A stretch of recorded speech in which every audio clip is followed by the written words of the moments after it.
Hi lovelies, and welcome back to this channel. If you're new here, my name is Belinda Stranad and here is Belly Ticks Gist. Don't forget to please subscribe to this channel, turn on notifications so that anytime I upload videos, you will be the first person to be notified. And to my returning subscribers, thank you so much for all the love and support. To those people that share my videos and leave commentaries and also educate you guys are the real MVP. Thank you so much for all the love and support. So guys, I came across this video on my For You page on TikTok and I thought to share with you guys. Where this sister is actually setting record straight, and guys, I'm just gonna roll the clip as well as some of the stitches I was able to put together because a question was asked and she answered it so perfectly. So please share me your own thoughts in the comment section, but before then, let's dive into it. If you believe in the Bible, answer these questions. Now, only one answers. I don't need to know you lost or you dumb or none of that shit. Just answer my questions, please. And all these answers should match because y'all all believe the same book. So in the Bible, it says Adam and Eve was the first people on this earth, right? But then how did all other races evolve? If two Caucasian people or whatever race they was, how could they possibly make other races? And better yet, wouldn't we all be related? Another question, Noah's Ark. My guy, honestly, it kind of make me sad how nobody in the comments can answer this man's questions, but I can. Alright, so first what you messed up at is when you brought up Adam and Eve and saying how two Caucasians can make other races. Let's start off by saying Adam and Eve was not white, they was not Caucasian. But two black people can make other races, which is called the Eve gene. You can just go read up on that yourself. Not to mention the oldest bone found in the world is from a black woman.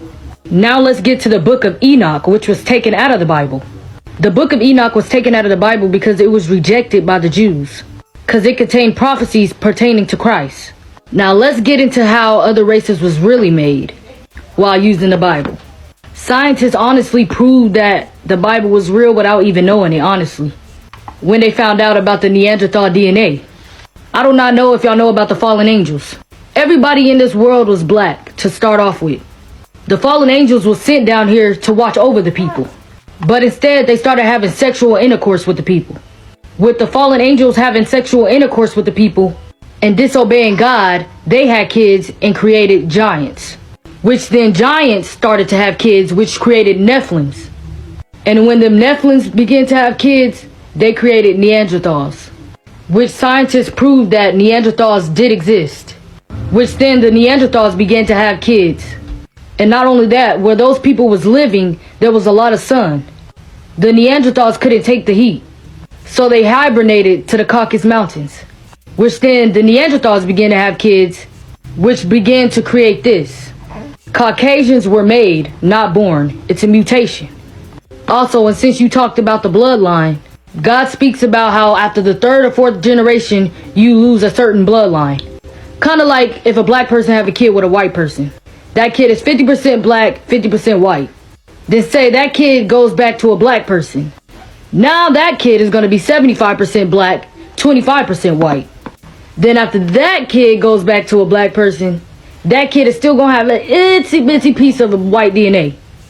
But after that kid goes back to a black person, the white has disappeared and is soon to go back to its natural race. And is soon to go back to its natural race. So sooner or later that whole bloodline will be wiped out. So think about where that bloodline will be at after thousands of years has passed. You had a lot of questions, so now I gotta make a part 2. Be related? Another question, Noah's Ark. So y'all truly believe that Noah grabbed 2 of each animal and put them on a boat and none of them ate each other? Y'all call me a deceiver and an antichrist for not believing in something that obviously doesn't make sense. So I just want to know, how do we repopulate after Noah's Ark if God flooded the whole entire planet and only Noah and his family survived? Y'all saying that Noah's our ancestors? So you telling me this guy right here, including me, and this guy has the same ancestor and we're all related? I really want to see what answer y'all can give me for that. Just think about how you sound while you're typing it. Another question, if heaven and hell is real, you have to die to go to heaven and hell.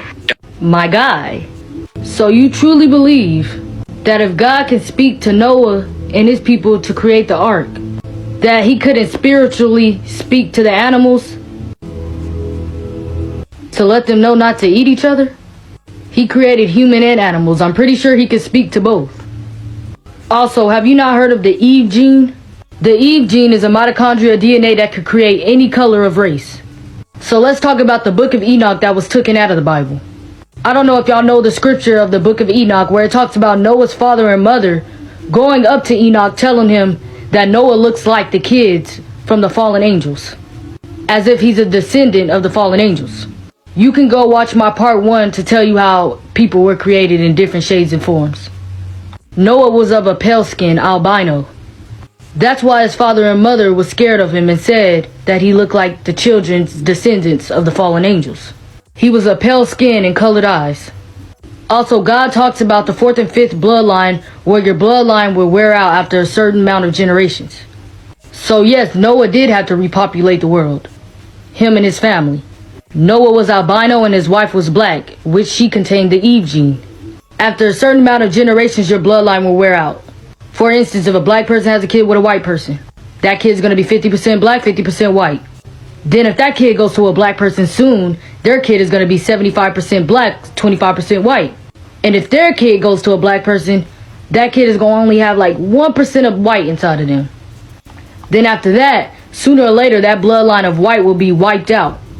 That kid will only be of one race. That bloodline has been thinned out. Also, you can go watch my part 1 to show you how Caucasians was made, which basically answers this question also. But there were curses put upon his people. So after thousands of years, your cousin far, far, far, far on this side is black, and your cousin far, far, far, far on this side can be white. But you will never know. That's the power of life.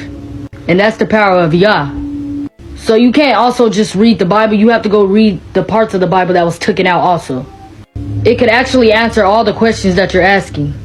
But you asked a lot of questions, so now I have to make a part 3. So lovely. Here when I had to ask about if Adam and Eve was the first people that God actually created. And in the Bible they actually told us that Adam and Eve was actually Caucasians, maybe, the way it was described. And he was like, why is it that we are all not connected? Where is it that black, like, he actually want to know where these people come from and where, black people come from and all of that. And that's his sister decided to talk about these Neanderthals. And I have heard something about these Neanderthals of a thing. How they happens to be the fallen angels. And they were actually, some messengers of, God. And God decided to send them to earth to actually, take care of the earthly people. But instead of them to go ahead and do whatsoever God I send them to do, they now begin to sexually fantasize some women whom they decided to to breed with, and this breed decided to turn out to become Neanderthals, from Neanderthals to what we have to do as Caucasian, because most of all these Caucasian people have some DNAs of Neanderthals. So I think I have read this thing somewhere, and it's a kind of the historical facts that has to do with the origin of maybe white people, because sometimes a lot of people have to wonder how we all came to be, how black people came to be, and how white people came to be. And it's all chatted that we, like, the black people are actually the original people, and every other thing was brought out from black people, like they are actually the original ones and all of that. So there is a speech I saw somewhere about Jane Elliot trying to explain something like this, but her own was a kind of confusing. She talks about how when black people, I don't know what race she was talking about, decided to go further in a cooler environment or a cooler atmosphere, they become light, and the more they keep on moving further, they become lighter and lighter until they turn to white skin. And that story is something that, okay, I don't think it's actually gave me the explanation I am actually looking for, but this other one that has to do with the Neanderthals and those of the things that happens in the Bible gave me the explanation I'm actually looking for. So if you think you actually know more about this, you can share it in the comment section, because it's a question that was asked to make all of us to actually know what is going on, know a little bit of our historical facts and all of that. Because a lot of people often say that white people never exist before, that it was actually black people that existed. And to add this story with these Neanderthals, with these people, or with these fallen angels that God actually sent to earth to take care of, and they decided to, fantasize, and God cursed them and cast them. They started bearing children, and the children turned. I think those are the giants that was talked in the Bible, in the Old Testament, or something, or there are, or some of the Bible that was, stripped out. Anyways, lovelies, why not just, leave me your own thoughts in the comment section of what you think of this video. And don't forget that we do not support any form of bullying, harassment, or so. We're just here for, educational purposes. So please share this video, share me your thoughts in the comment section of what you think, and I will see you, lovelies, when I upload the next one.